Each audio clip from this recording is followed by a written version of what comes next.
Welcome everybody to the 100-Year Lifestyle, where we are transforming health and longevity worldwide so that you and your loved ones can live, truly live at 100% for 100 years and beyond. And we have a great guest for you today, a leader that needs your ears. He needs your support. He is an amazing person, dedicated, courageous, Dr. Shiva. Thank you for joining us, my friend. Great to be here, Eric. Thank you. Hope you're well. You're going viral, man. You're going viral. You're talking about the immune system in a way that is getting people's attention. You're blowing up all the prehistoric beliefs that people have about immunity. We're going to talk to the public and teach them about it. We're going to talk about social distancing, health policy. We got a lot to cover. So let's start with, tell me how all of this has been for you lately. You're kind of going, like I said, viral, and people are getting to know what you stand for. Well, for me, Eric, it's been something that I've been doing anyway. You know, I worked sort of 24/7 on this, and it's been a journey that started when I was around 4 years old. So this is not essentially it's timing. You know, you put in a lot of hard work and then you leave everything up to, you know, how nature works. So it just so happens that people are ready to hear this knowledge, but it's not been something that came out overnight. You know, when I was 4 years old, you know, I grew up in an environment where my grandmother was a traditional healer, practicing a system. The key word is a system of medicine, which has a whole different lingua franca, a whole different language, different than proteins and cells and molecular pathways and genes, but a different language. But that language my grandmother used, and she was not she didn't charge for her healing services. She did it, she was a farmer, an indigenous farmer, but on the weekend she was a village healer, and she used that system of medicine to identify people's particular state. I'm telling this to you in new words because it took me a while to characterize this. And then by understanding their particular balance, she could also detect their imbalance. Everyone has a different homeostasis, and then figure out what were the right foods, the right medicine at the right time. What we today call precision medicine, but this was done, and it's been done for thousands of years. The problem is that language has been hidden, and the people who practice this were frankly not good at articulating that. So it ended up being seen as something woo-woo or something religious or quote unquote spiritual. And a lot of people frankly took advantage of that. They put on the saffron robes. You had the people coming here, the sort of the new age gurus, but they frankly destroyed the actual essence of the science. And so that's what I noticed as a kid. And one of my goals was, how did this work? So that was my long journey. And that led to becoming a research fellow as a 14-year-old scientist working full-time at Rutgers Medical School, using computers in 1978 to understand why babies were dying in their sleep. But it also led to my path as an inventor, creating the world's first email system in a small medical college. Email was invented by me, a 14-year-old boy, not by the military-industrial complex. When I converted the old-fashioned inter-office mail system, inbox, outbox folders, that whole system, again, that word system, into the electronic form, 50,000 lines of code, captured every feature, named it email, a term I created, and got the first US copyright, recognizing me as the official inventor of email, long before my MIT career. And that seems to bug people, but those are the facts. I've had about 3 lives with email. One as a creator of email, one later on creating the technology to analyze and sort inbound email, solve the problem of email, which I did for the Clinton White House, grew that into a company. And then third, really starting to be more of a policymaker, saying how the entire digital services or digital area is being overtaken by a few people and what that means to our digital rights. So those are the 3 aspects, but separate from that, it's always been this journey in and out of MIT, 4 degrees in engineering, electrical engineering, in mechanical engineering, and visual design, and my PhDs in a relatively new field called biological engineering, which aims to use engineering principles to understand biology, recognizing that the biggest weakness in biology is that you have people understanding the parts, which is important, right? It's important to understand nature's parts, but they don't know how to interconnect those parts, and that's where an engineering systems approach takes. And that's what my life has been dedicated around. And that resulted in 2 major inventions and discoveries. One is systems health, a redefining or essentially a rediscovery of why those traditional systems of medicine work, but through an engineering lens. And then furthermore, also the creation of a new technology as important or more important than email, which is a way to model molecular pathways on the computer, large scale, in fact, all diseases, so we can eliminate the need for animal testing. We could understand mechanisms, and even in the field of supplements and natural products, there's also people who get in there and also try to sell snake oil and trying to bring truth there. So it's basically, that's been my journey, but it's been a long journey. I've been, doing this for a long time, talking about it, writing about it, considered one of the world leaders in the field of precision and personalized medicine from the Western standpoint, but also a guy who's also integrated both these worlds through the systems health things, which we'll talk about. Yeah, and I love what you are saying, because I first found you when you were talking about the immune system, and you were talking about it as a system. And our network of chiropractors, I noticed that they are sharing your information like crazy. You talk about this current model of the immune system as opposed to past models, I call them prehistoric models of the immune system, where you talk about the importance of innate immunity. You talk about adaptive immunity. You talk about the neural component, the immune system, the nerve system. You talk about the microbiome and the interferon system, and you do it in such a way that you make it so simple.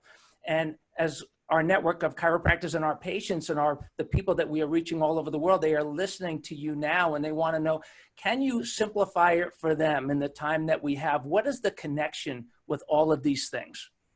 Yeah, so the core connection, to keep it really simple, by the way, to articulate it in simplicity without losing the complexity has also taken time. So I can do that now. And so here's sort of everything in a short period of time without losing anything. The bottom line is, your body has a homeostasis. What does that mean? Your body has a particular set point, which means where it operates well, where you say, wow, I feel great, okay? And that point for you is different than that point for me versus anyone in the planet. So what that recognizes is each one of us is a unique being. It also recognizes one size does not fit all. What makes you feel good and operate well is different than what may do it for me, okay? So that's the central point. One size does not fit all. If we want to understand the immune system, the key thing to understand is each one of us, separate from the immune system, has a particular point, what you can call a set point or a homeostasis, where we function well. That set point for you is different than for me. Why is it different? Well, many factors. It could be a little piece of your genetics. It could be what you're exposed to, what you eat, and also what stresses you've been exposed to, what I call stress inoculation. So these three things affect where you are and what makes you you. Now, different things occur in time that take you away from you. It's called a disturbance, right? No different than an airplane going from point A to point B. It has a goal, which is to get to, let's say, Boston to San Francisco. The goal is San Francisco. Along the way, it may have some wind and some tornadoes and all these things, and the airplane's constantly making adjustments to get to its set point. So the key is, when it comes to our bodies, what is our set point? And one could argue that our set point is actually determined. Some people believe at birth, some people believe it's something you can change, but regardless, there is a particular point that you operate well. Let's call this term homeostasis, or a natural system state. In the traditional systems of Indian medicine, they called it your prakriti. Okay, whatever the term is, in engineering systems, we call it your natural system state. Okay, where the car or an airplane functions well.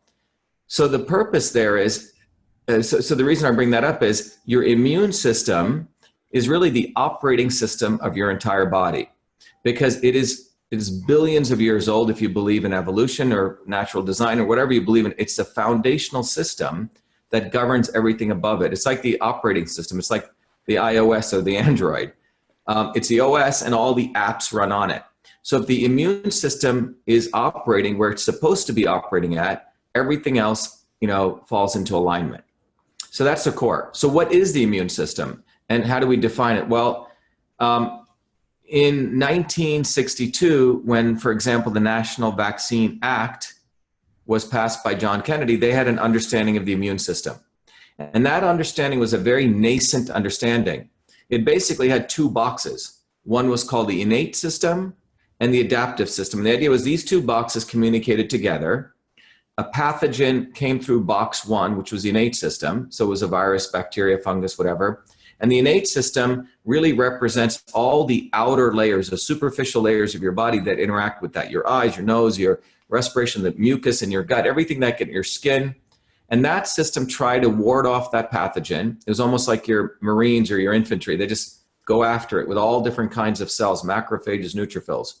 That's the first part. And the notion was, and that could occur between the first 0 to 72 hours when people get sniffles, maybe they get a little headache, a scratchy throat. And then your adaptive immune system in that model kicks in. And these are more sharpshooters, which attempt to take out that pathogen by creating antibodies. All right, so this was the understanding of the immune system when the National Vaccine Act was created. And the goal was, well... Let me ask you a quick question. So real quick, so my understanding and what you're saying, and we've talked about this forever in our world because we agree with what you're saying here, and that those sniffles and things like that, that is the immune system actually working. It's the actual immune system working. It's a good thing. And in the normal, so, you know, that kicks in and then your body creates now antibodies. So the goal at that time in this very early model understanding of the immune system was, oh, let us trick the body to create these things called antibodies. And if we do that, voila, we're done. Okay. So based on that, the National Vaccine Act was created by John Kennedy, and they created guidelines for vaccines. It created the CDC, Center for Communicable Diseases, which became that, et cetera. Well, by 1986, guess what? A lot of people are getting injured from these vaccines. So what is a vaccine? A vaccine is fundamentally something that's trying to mimic that pathogen. In the old model, well, in the old days, not in the old model, you know, I got chickenpox, people came to my house, they got chickenpox, right? So that was a full virus being given to me. My immune system went through its processes and it naturally created immunity. And by the way, in traditional cultures, because from a business perspective, if you were in a village, if someone got it, you know, you would take the pus from them or whatever, the sputum, and you would put it up into people's nose. Sort of disgusting, right? But there was a concept, let's expose everyone sooner and let's get on with work, right? You didn't want to waste time because if you're a village and you have harvest season, you have the actual activities of running that society. So people had figured out how to do this. So that was an important part, right? But the idea was that in that concept, there's a notion that your body builds its own immunity to protect itself. Well, by 1986, a lot of injuries are taking place because we're not using that natural approach. We're using a pale version of that where we stick in a dead version of the virus. We add in all sorts of other chemicals, what are called adjuvants, to try to create that inflammatory response. Well, those things are also affecting the immune system. Well, the big pharma medical community, remember, they're not about really doing real science. They're about selling something. So by 1986, injury after injury, people are starting to sue pharma. The next Kennedy that comes into line is a guy called Ted Kennedy with Henry Waxman and Orrin Hatch. They, instead of getting rid of those mandates or those guidelines, they create a Band-Aid. This is what lawyer lobbyists do because they have to protect their interests or the guys who fund them. And they created the National Vaccine Injury Program. And that program basically was a big Band-Aid which said, okay, we're not going to sue, we're going to protect the vaccine manufacturers, and you as the citizen who got injured, you can't go sue them in court, which is basically destroying the Constitution, the separation of powers from judicial, executive, and legislative. We're going to carve out a piece of the judicial branch and stick it under Health and Human Services, where you have to go sue them there, and there's a limitation of liability for death to $250,000. Amazing win for big pharma, big vaccine manufacturers. What it did was it shielded them, right? We as citizens now pay for their errors. And remember, vaccines also did not have to go through the same rigorous process as a biomedical device or a drug. So it created a huge opportunity for them to now push out there more vaccines, a very profitable opportunity. But instead of getting rid of it, here's a central point. It was based on a very, very outdated science, a fake science. So now you start seeing from 1986 thereafter, people are clamoring. So they threw some bones to people. Okay, we'll give you religious exemptions. We'll give you medical exemptions, okay? The legislators. And then you have people starting to fight for those. So when I got into this, I said, whoa, this is about a year ago. I mean, I've been involved in the health field. I do research on the immune system all day. It's one of my areas. I'm considered one of the leading guys in precision personalized medicine, even in the conventional area. I said, look, something's wrong here. What the real issue is, first of all, there's no safety assessment. And B, they're basing this entire thing on an old understanding of the immune system, the two-box model. So as you've seen, let me ask a question real quick there. So when you say there's no safety, a lot of people that are on the fence now, the 70% that you and I were talking about that don't have the information, they're looking for leadership, they're looking for new understanding. So I'm going to ask this question. I think I know the answer to it, but I'm going to ask it anyway. How many studies have been done, double-blind studies, testing the efficacy and the effectiveness of vaccines, and how many studies have been done that have shown that they're safe? Just out of curiosity, double-blind studies. Yeah, so let me answer that very specifically. So if you look at the 30-odd vaccines that are the guidelines that the CDC has put forward for children, 30, with about 70 doses, not one has been double-blind, placebo, saline. This is a gold standard, double-blind, which means the people getting it don't know what they're getting it, and the researchers doing it don't know who's getting what. That's double-blind. Both are blinded. And that not only do you give the vaccine, but you also give the placebo version of it with the saline, which is salt water solution of it, okay? Well, not one of those 30 have been tested. In fact, the one that they claimed, which was the HPV vaccine, was a complete fraud. What they actually did was they gave one group of people the vaccine, another group of people the quote unquote placebo, but it wasn't a placebo. It was the vaccine. I mean, it was the aluminum sulfate, which is the adjuvant without the vaccine. When they should have given them pure saline. And then they did a small group called saline, around 300 people. So 10,000 people got this, 10,000 got the aluminum sulfate, and a small group of people got the saline. And then they lumped the second two. It's a complete fraud. So what people need to understand, and if you go online, you'll see some people saying, oh, yeah, vaccine safety studies were conducted. Well, if you actually read the papers, they're bogus studies, but they just put it out as PR. But the bottom line is, even deeper, getting back to the core of what we were talking about, the homeostasis and immune system, that the notion of the immune system was not really articulated to people, even in this so-called quote unquote anti-vax movement. You had people building these positions, saying one thing, saying some good stuff, right? Just like the breast cancer movement, right? A lot of people say stuff, but they're building these, large empires, either celebrity empires for themselves or others. And then when you start looking at the contradictions, they're not really solving it. Change is never going to come when you start supporting those in power and then you try to rationalize it in some way. Those same people who are against what you or for what you claim you're fighting against. Okay. So when I got into this, I said, look, the average person, you have the resistors over here, 20, 30% who are pro-vaxxers. You have people who are anti-vaxxers, but the broad mass of people think vaccines are fine. They don't understand it. So what I felt the need was to do education. So interesting enough, in the middle of this, I got invited to give the distinguished lecture at the National Science Foundation on the immune system, okay? Which I gave back in November. The talk is up there somewhere. But what I said was, look, based on, from an engineering systems approach, based on my research using our technology Cytosolve, the immune system is not these two boxes. It's far more complicated. There's, frankly, to simply put, there's many more boxes. One of the boxes is our microbiome, which is all the beautiful gut bacteria, about 60 trillion of them, 10 times more than the number of cells we have. But there's also another thing called the virome, about 380 trillion viruses. So, and then this entire microbiome, particularly in the gut, communicates up through what's called the gut-brain axis to our brain, which is a neural system. But more importantly, my PhD work at MIT was on the interferon system, which is a missing link between the adaptive that I talked about, the infantry, and the sharpshooters, the innate and the adaptive. The interferon system is the one that has these amazing cytokines. It is a thing that modulates the innate and the adaptive and interconnects all of this.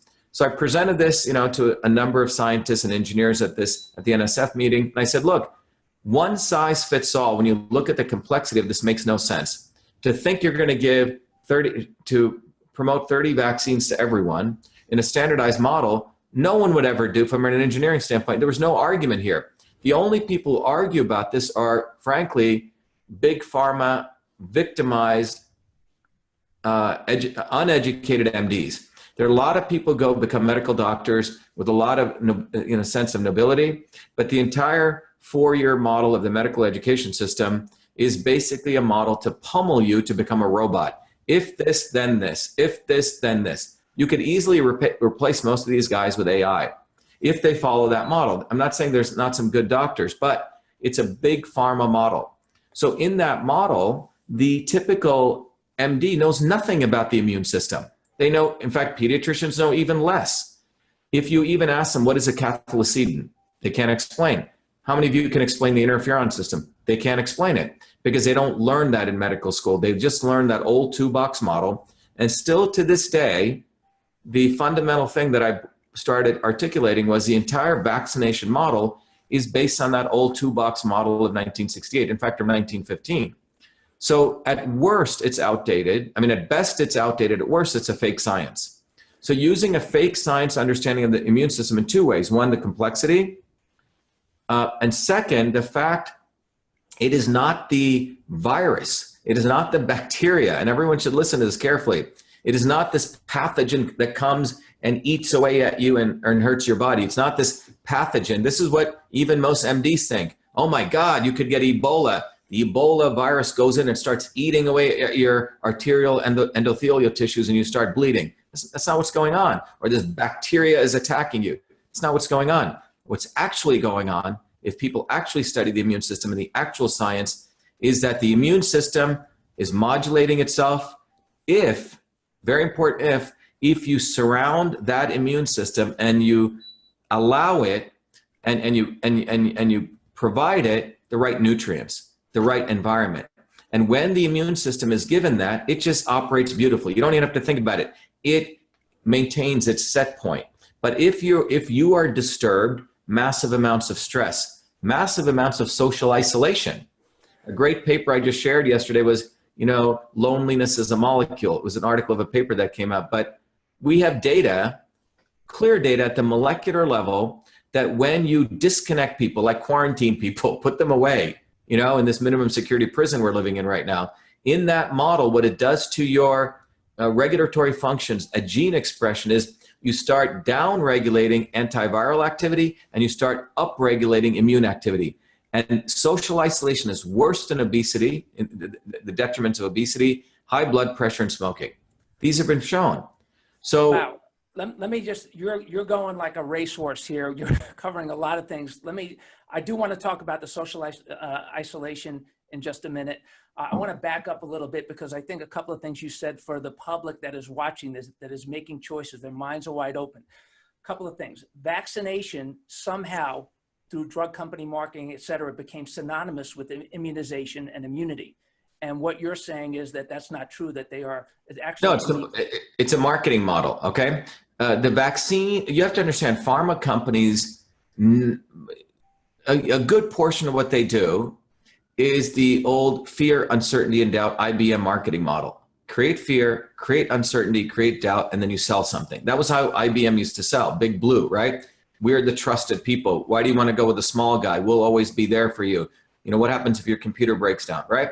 That's the same model, FUD, fear, uncertainty, and doubt. And pharma companies are masters of this. So what they've done is create that fear. Oh my God, this infectious disease, this virus is going to come attack you, okay? And by the way, that's been the basis of most of medicine. It's been the basis of virus hunters, going all the way back to, germ theory, right? And which has created germophobia, panic. It's created a germophobia, and it's always tried to almost like trying to find the guy who didn't commit the crime and then throw him in prison for it when he didn't do anything. So, and now with much more powerful microscopes, powerful instrumentation, they can find something correlates with something. So what's actually happened is that's been sort of the arc of quote unquote modern medicine. So when scurvy came out, you go back in the 1700s, they thought it must be a disease that's transmitted from sailor to sailor in close quarters. We got to start isolating people. We got to find that bug.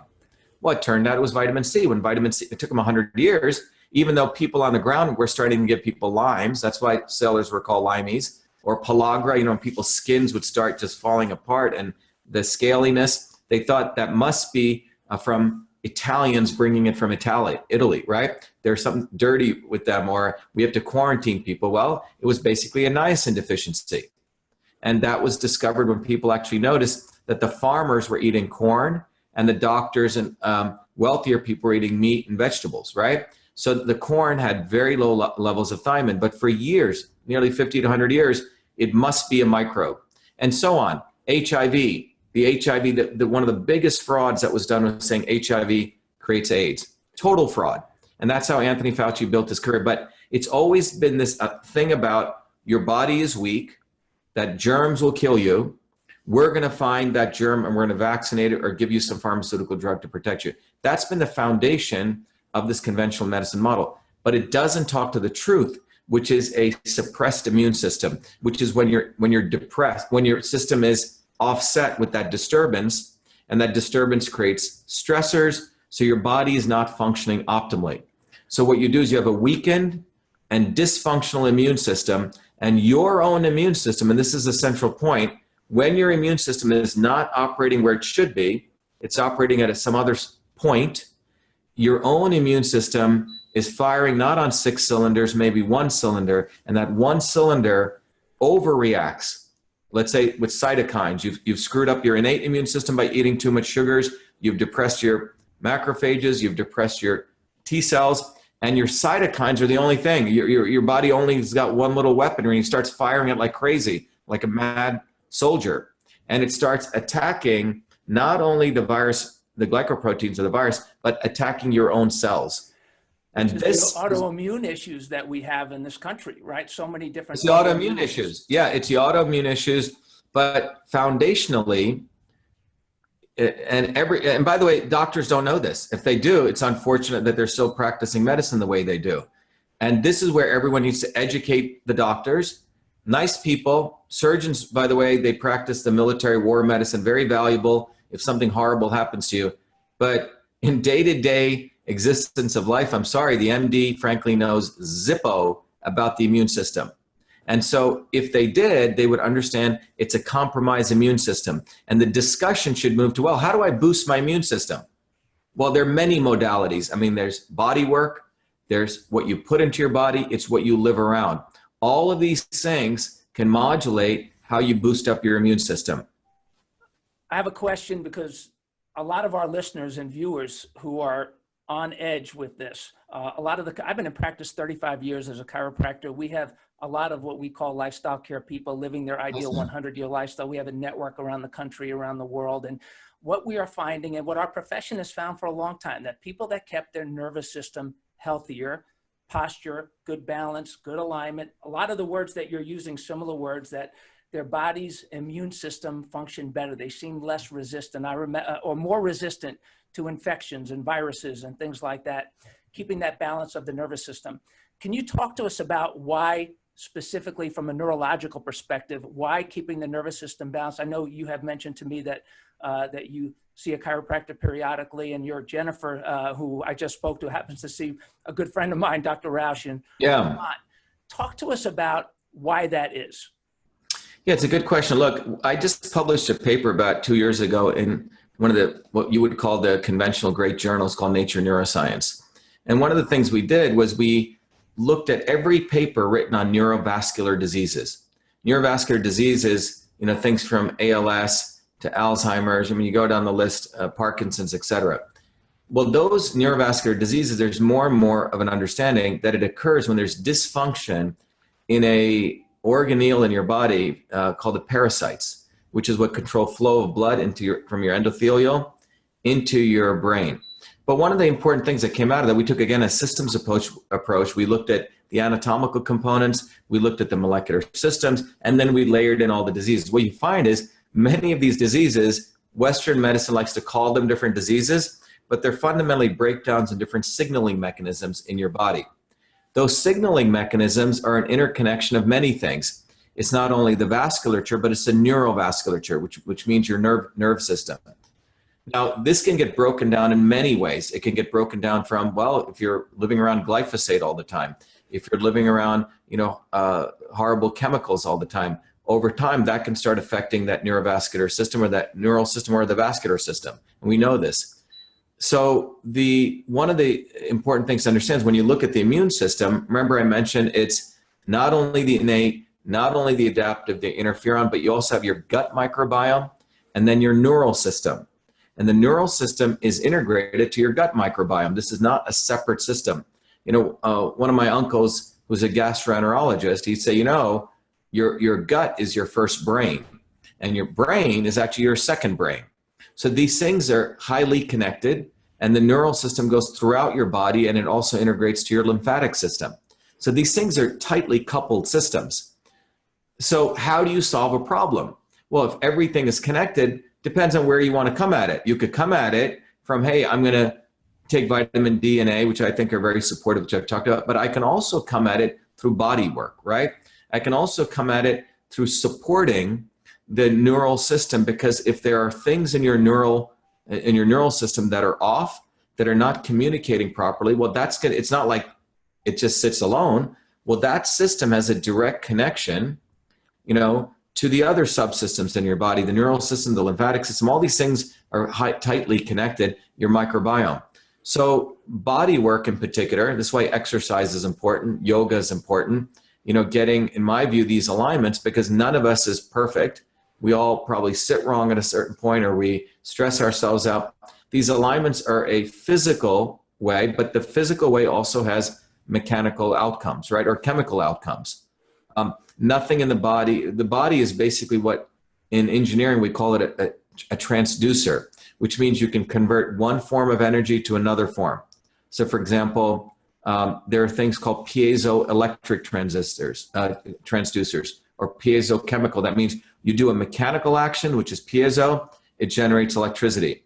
You do a mechanical action and you get chemical action.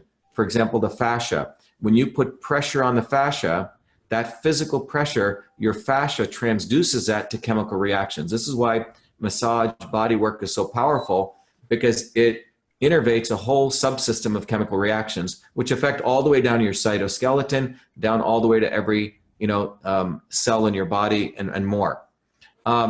So I think that's one of the important things to understand. These things are tightly integrated. So the immune system, getting back to that, what we want to do is support the immune system so it achieves its homeostasis. And that is achieved from an engineering standpoint, to keep it simple. We could talk about medicine. We can go talk about the immune system and macrophages, T cells. Another way to look at this, Eric, came out of my work when I went back to India in 2009. I did my PhD in 2003 to 7, and all the details and all the credentials within the MIT environment, did a lot of research. But then I took 2 years off to go back to India to use that knowledge to understand, how was my grandmother able to heal? She didn't know about genes and proteins, et cetera. What was that language that she was doing? And if I saw empirically healing, how was that occurring? And what I realized was the language that they were using, for example, in a medicine form called Ayurveda, then I can talk about Chinese medicine, they use this concept called Vata, Pitta, and Kapha.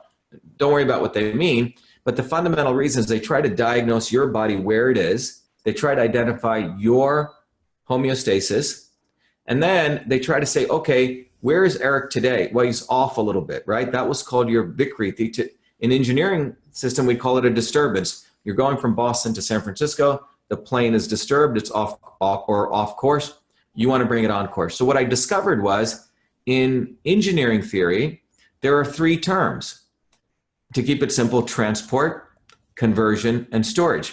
Those 3 phenomena occur in every system in the universe. In a computer, I'm transporting, information that goes in. When I type in something on the keyboard, it shows up on the display screen.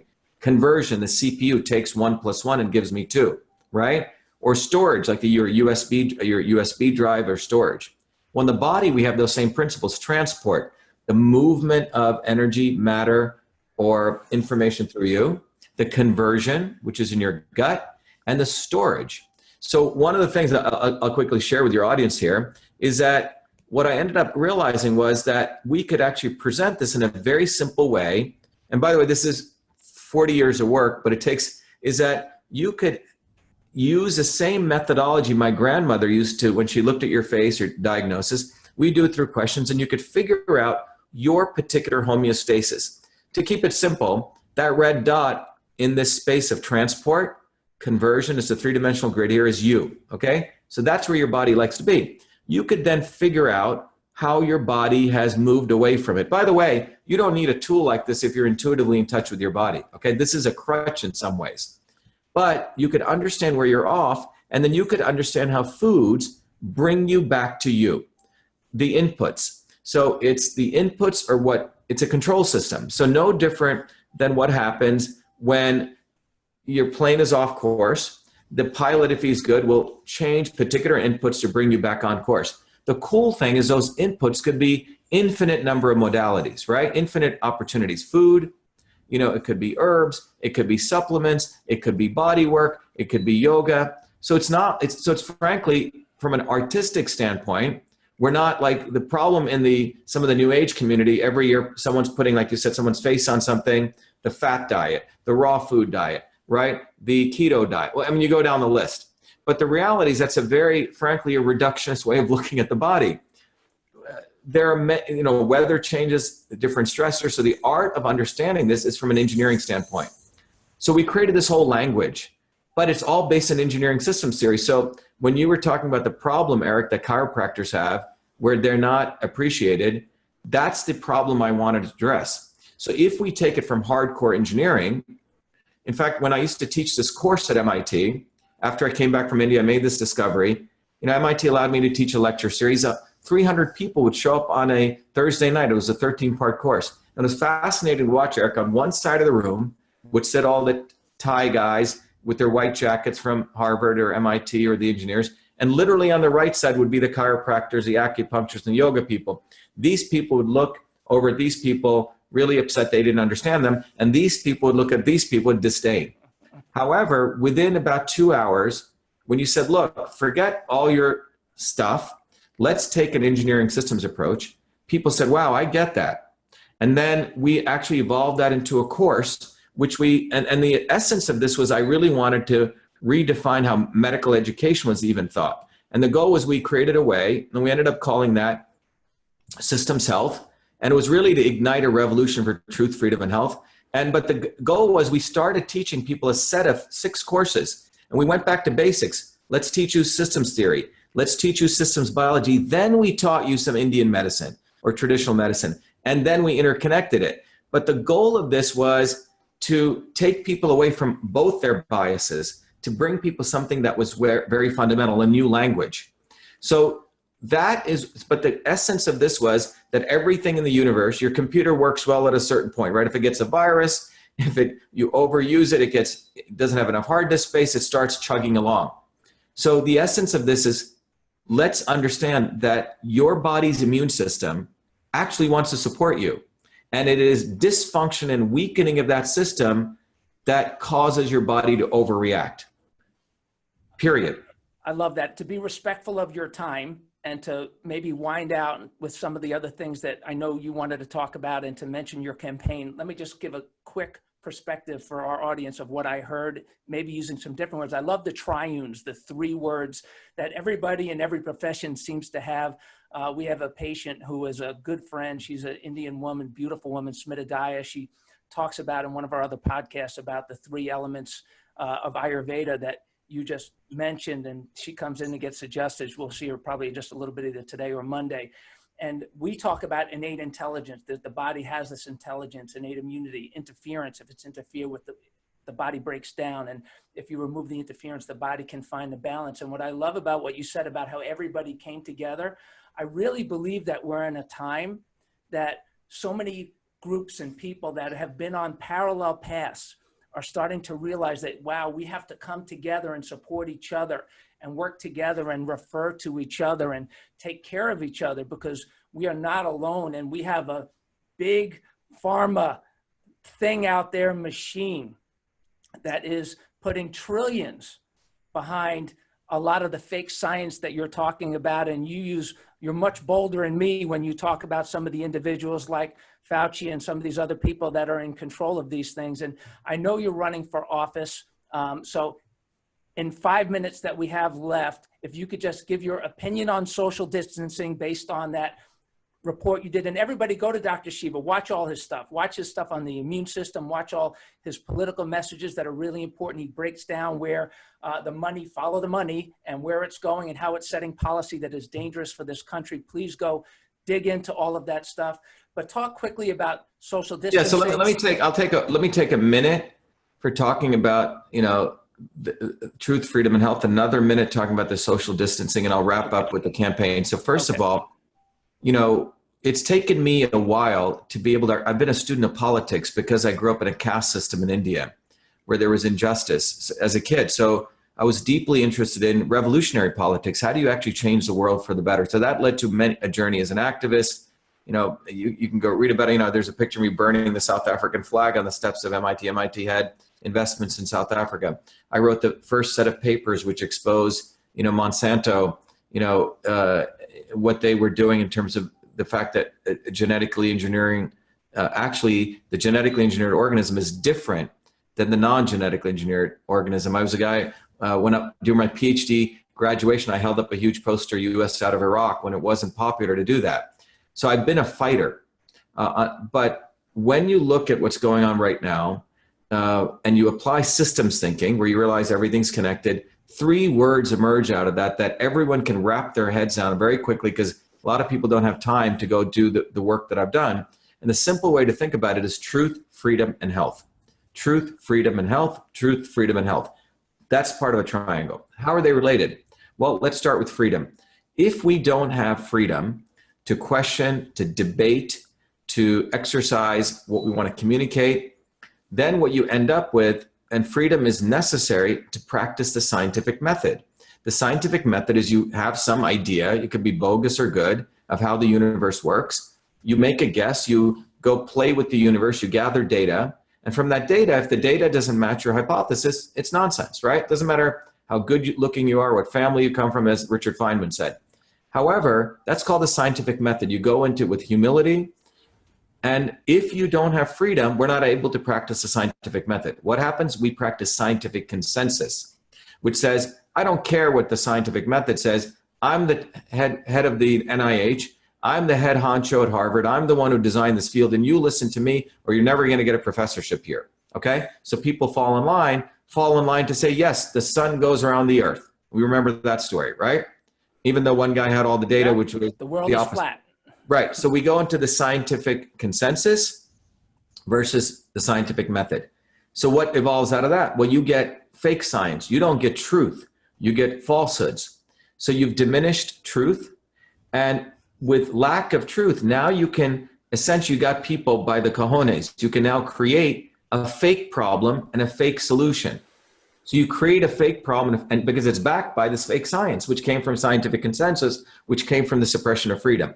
And that fake problem and that fake solution is promoted to you and I and society as what is healthy, either healthy for our physical bodies or healthy for the environment or healthy for our infrastructure, our roads or bridges. So what you see around is all of those are falling apart. You have 54% of kids with autoimmune disorders. You have the United States has a D+ in physical infrastructure. We don't even have infrastructure health. And so when you have unhealthy bodies, unhealthy infrastructure, you don't have the wherewithal, the resilience, guess what, to fight for freedom. So that's where all of this fits in. So when I decided to run for US Senate, I said, this is not about winning a Senate seat. Because if you just want to do that, it's so corrupt, Eric. There's no way. This is about creating a principled movement that will also, in its wave and its wake, educate millions of people to show the contradictions as well as a way forward. That's why we call it truth, freedom, and health. And so that's what the run for Shiva for Senate is. And it just so happened this coronavirus took place. All of this knowledge that I've created, all this content, it was almost like a God converged all of this, Eric, in a beautiful or unfortunate way. It's just a meeting.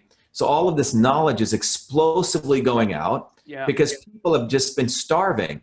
So our campaign for Senate is really about, growing a movement for truth, freedom, and health. And winning so it's not, what's happened is I'm running for US Senate in Massachusetts. The GOP establishment hates me. The Democrat establishment hates me. And that's why we need to get on the ballot. That's why the three guys I'm running against, two Democrats and one Republican, are all lawyers. I'm running on the Republican ticket, so I at least get on the debate stage this time. So the key thing is to get me on the ballot.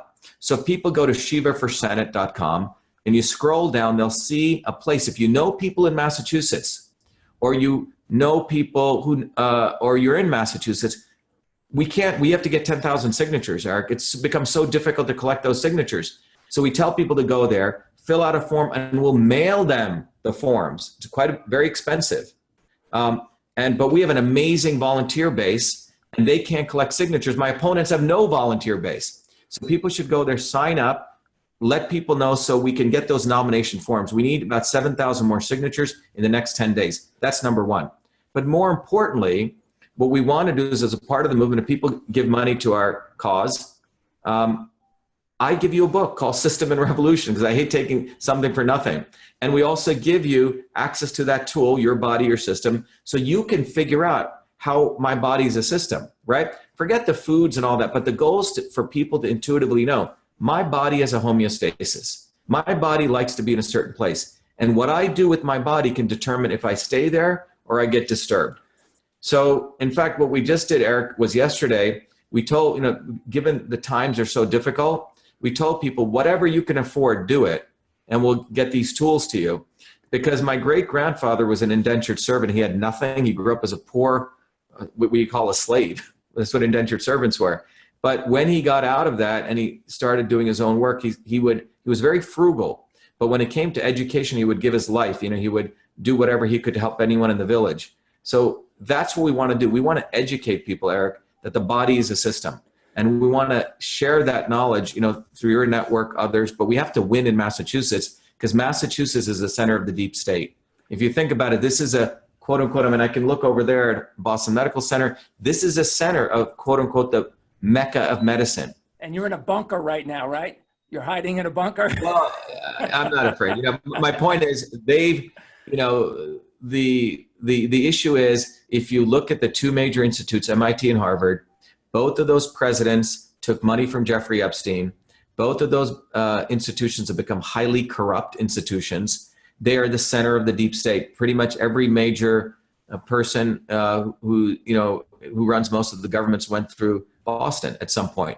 So winning here becomes important because it'll send a shockwave, and particularly having someone like me who really reflects everyone out there, working class kid who came from nothing, who's dedicated to really solving problems. That's what most of us are. We're not the 0.0001%. That's why it's important to win, get on the ballot. So anyone who sees this from it's not even a political thing. This is a systems issue. This is about our future, your future, my future, our kids' future. I agree with that. And that's why I'm on board. That's why I'm supporting what you're doing. I wanted to reach out to you to have this conversation. We say in the 100-Year Lifestyle, when you're out of balance, you're broke. We need to bring this whole thing back into balance with a sense of truth. And so I thank you for your time today. I know you have to go. Give me a closing thought if you don't mind. Yes, we're going to reach the public. We're going to push this out there a lot, have a lot of people hear your voice. Specifically now for the doctors of chiropractic that I know that are going to put this all over the place, who have been warriors battling, a lot of times feeling alone on the ground in communities. Give them a quick little pep talk of juice about why what they're doing is important, to hold true, and to support what you're doing. Look, chiropractors have been on the front lines of delivering healthcare. Most of the conventional MDs don't even deliver healthcare anymore. The nurses do it, right? I'm talking about the people who are physically touching their patients, actually looking at them still, right? Delivering the actual healthcare. Chiropractors, in a very profound way, are the warriors on the front lines, the theoreticians on the front lines. They're really bringing it together. So I have great respect for chiropractors. I have respect for surgeons. They're also doing the same thing, right? And interesting enough, both those groups, when our videos went out, Eric, had a lot of feedback. The typical MDs, they're a little bit scared because they have golden handcuffs. Because remember, they don't have to really solve a problem. They don't have to, frankly, diagnose things. They follow protocols. They're more robotic. Again, good people, big pharma medicine. But chiropractors for years and years and years and years have really been the tip of the spear of this movement to deliver healthcare, because they've actually been seeing the results of what happens. And at the same time, they've had to fight the conventional big pharma guys who say, oh, your stuff isn't right, it's not working, when they actually have empirical evidence, like I saw with my grandmother healing people. I don't care what you say, you see the proof is in the pudding. Right. So the opportunity right now for chiropractors is that 2020, what's occurring right now, and with someone like me getting involved who has all the credentials of their world, coming and exposing them, gives us a huge and important window in history to build a warrior force. And that warrior force needs to come together to recognize and teach people that the body is a system. The ankle bone is connected to the foot bone. You guys know that better than anyone. And layer that with some knowledge, like the tools that I created, Your Body, Your System, and Systems Health. So now you can take these tools. You don't have to go to medical school. The goal is to deliver healthcare in a decentralized way. Top-down model of healthcare, which is what chiropractors have been fighting. This sort of Sovietized or Chinese type model, I don't mean Chinese medicine, but the top-down model, we know better, you don't, is going to be the destruction of humans. I'm not talking about human, I'm talking about human beings, what it means to be a human being. And it's going to be the destruction of health, because health is supposed to emerge from a guy like you interacting with a patient, and out of that dialogue, you touching them, understanding them, they giving you feedback in a decentralized ways where health is going to emerge. The body is a massively complex system. To tell that you're going to tell everyone top down to take 30 vaccines or this procedure, or I'm going to now carry a digital card and everyone's going to follow this way. That's what Fauci wants to do. That's what Big Pharma wants to do, is basically a destruction to humanity. So in many ways, Eric, let's say we want to live to 1,000 years, or we can. But how do we want to live? Do we want to live as slaves, or do we want to live as free people? That's what this question is about.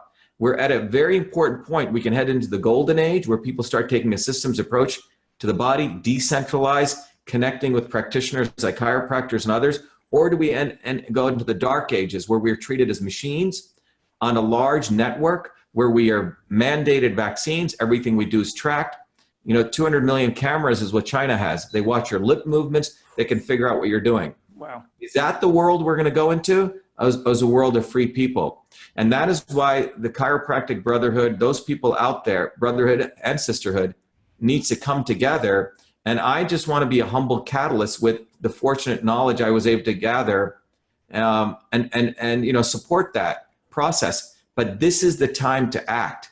We can't wait any longer, because 6 months, we don't know what's going to happen. What's going to happen in September? We're all going to be mandated vaccines. We won't be able to leave our house. We won't be able to get driver's licenses. Well, that's what's coming. That's what's coming if we don't act. Yeah, there's just an article that came out. Fauci said, we're going to have the antibody test and you may have a card, an immune card. Think about where this is going. We're living in a very, very dangerous time. A war is taking place without hyperbole. And the war is for freedom of our bodies and our health, or are we going to give that up? So it's a very, very serious point in human history. I'm with you, man. Truth, freedom, health. Truth, freedom, and health. Support him. He's not kidding. I'm not kidding. The time is now. It is a critical time in history. The warrior in me loves and appreciates the warrior in you. Thank you for being committed. And if people, thank you everybody for watching. Thank you. Shiva for Senate.